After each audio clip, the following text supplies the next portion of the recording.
Hello, morning, evening, afternoon. Hope you guys are doing well. This is going to be hopefully quick, hopefully straightforward presentation just about me, the strategy, the portfolio, the thought process, anything I would want to know if I was considering investing.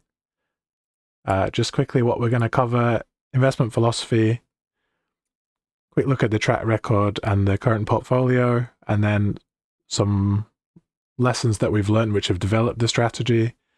A look at risk management, and then I'll tie it all together in why I think you should invest with me. So, just about me quickly. I was a full time gamer out of school. I was a world champion in two different games and then also led the UK national team, which was great fun. I did a physics degree after that, but before on my final year, before I could finish it, I ended up in a car accident, which then meant that I had to spend a year and a half in bed, and then I used that time to pick up finance and investing. In 2022, I lost quite a bit of money when I was learning the ropes, and then that led me to find the value investing strategy, margin of safety, investing for cash flow, all that good stuff. I've been on eToro for 4 years now, and then 3 years running the value strategy. I joined the Pro Investor program late last year, and I also completed the wealth management qualification, and I hope to do the level 4 next year, which is, I think, is diploma-ish level. So why are we here? Well, come on, Captain Obvious, mate. We're trying to make money. But I think it's important to clarify what my objectives are. And I think they're realistic objectives, which is 15% annual returns, which is a double in just under every 5 years. We're also trying to beat the index, which is MSCI World, is the closest thing to what we're doing, which is just worldwide stocks.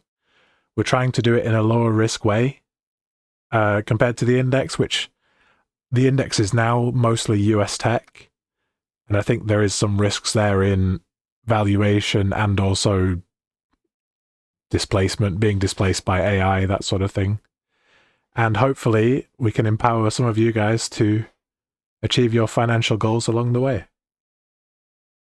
So this is just a quick look at how we're doing. We are absolutely smashing our 15% target.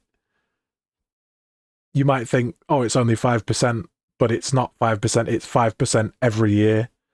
So it's not adding the percentages, it's timesing them, and over several years that really makes a difference. 82% total return. We're still ahead of the index, not as ahead as I would like to be. Last year we had a nice gap, and I think things are looking good for the future as well. Right, so how do we do it? We are exclusively investing in stocks. Historically, they have been the best place to be if you want to build wealth. You always see those graphs on the internet of returns by asset class over like 100 years, and stocks always end up, 10 to 100 times more than the second best, which would be something like real estate or bonds. If you do need the money in it the next year or so, there is risk in stocks, but over the long term, it's the place to be. What stocks are we buying? Well, we buy simple businesses with a clear thesis. We're not placing bets generally. We're just buying good companies, good cash flows, great products. We like to buy at a good price. Every investment is a bad one if you pay too much. Again, Captain Obvious coming back. And we also like to consider portfolio fit, which I'll talk about in a bit, but we want to be diversified away from not just country in industry, but also like specific things such as interest rates, China, AI, that sort of risk. More on how we choose stocks. For a stock to get in, the first nice little first filter, you have to know about it. Usually that's a great product or service in real life, which I'll then look up. Is this company publicly traded? How's the business doing? How's the stock doing? You have to understand the business to invest in it, which means the kind of questions I'll ask are,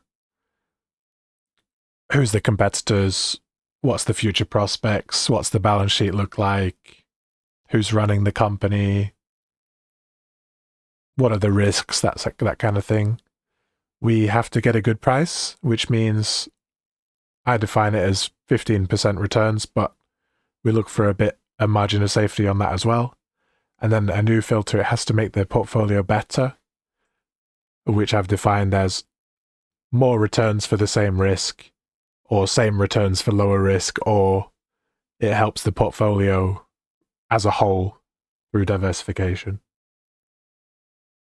Thinking about that, what we've just discussed in terms of some of our biggest positions, the first one is Wise. And you can see it ticks all the boxes. Great product. The customer experience is great. It saves them so much money and time. And because it's just so much better, they charge 52 basis points fee versus the competitors at like 2-3%.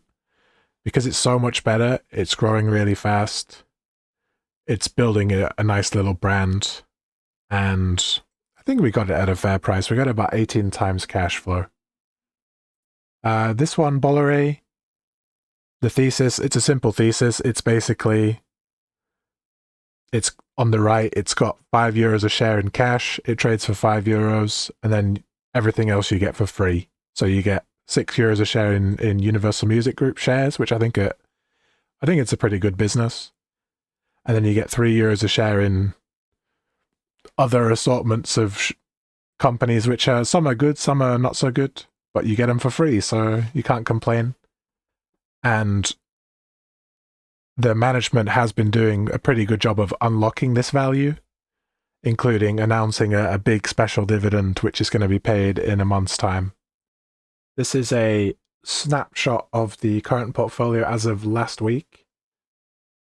The IRR number is one metric I use, but I also use things like DCF fair value or whatever valuation method I think is best for each individual stock.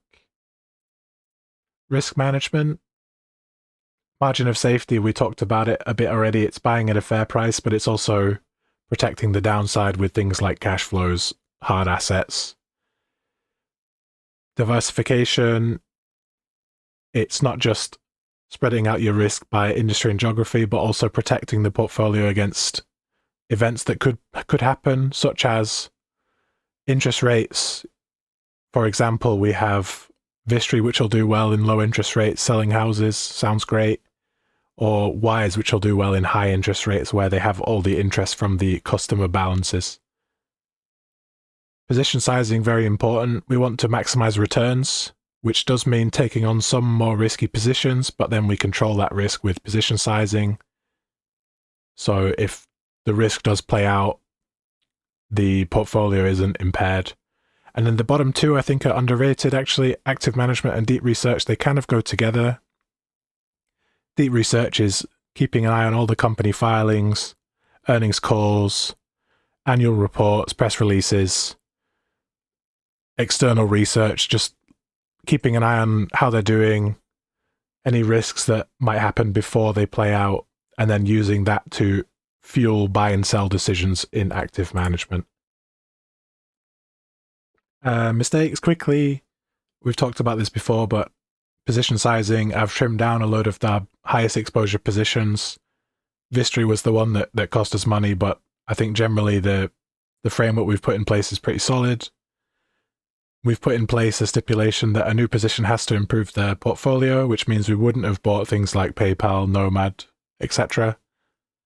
And we're also thinking a lot about the wider picture when we make an investment, which means we wouldn't have missed something like Google.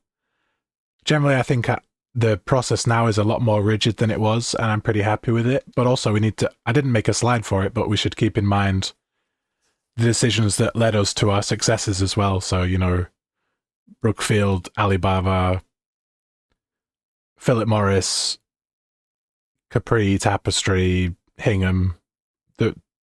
We should keep making those decisions at the same time. So, biggest of thank yous if you've made it this far. I hope I've made a good case for myself, but I'll just talk about a few things on this slide. Hopefully it's valuable. every time I buy something, sell something, or there's a big move, I'll usually make a post about it. I'll always make myself available to answer questions or just have a chat about investing, about anything. All my money is in the portfolio. You know, you can trust that I'm making the best decision, that what I think is the best decision at any time. And long term investing is about, it's 1 plus r to the power n, and the r is important, but the n is the most important, and it's my plan to be here for as long as possible.